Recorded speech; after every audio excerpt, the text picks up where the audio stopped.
ഓർമ്മകളിലെ ലോകകപ്പ് episode number 4. Manuel Resende de Matos Cabral. ഈ പേര് നിങ്ങളധികം കേൾക്കാൻ സാധ്യതയില്ല.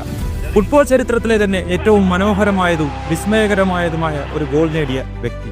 1978 ലോകകപ്പ് ബ്രസീൽ ഇറ്റലിയെ നേരിടുന്നു. ബ്രസീൽ ഒരു ഗോളിന് പിന്നിട്ട് നിൽക്കുന്ന നിമിഷം മത്സരത്തിന്റെ 64-ാം മിനിറ്റിൽ ഞെളീഞ്ഞോ വലത് വിങ്ങിലൂടെ മുന്നേറുന്നു. അയാൾ ഇറ്റാലിയൻ ബോക്സിന്റെ വലത് മൂലയിലേക്ക് കുതിക്കുന്നു. ഗോൾ പോസ്റ്റിൽ നിന്നും തികച്ചും അസാധ്യമായ ഒരു ആംഗിൾ. അവിടെ നിന്നും ഏതൊരു ഫുട്ബോൾ താരവും ഒരു ക്രോസ് നൽകാനേ മുതിരുകയുള്ളൂ. ഇറ്റാലിയൻ ഇതിഹാസ ഗോൾ കീപ്പർ ഡിനോ സോഫും പ്രതീക്ഷിച്ചത് ഒരു ക്രോസ് തന്നെയായിരുന്നു.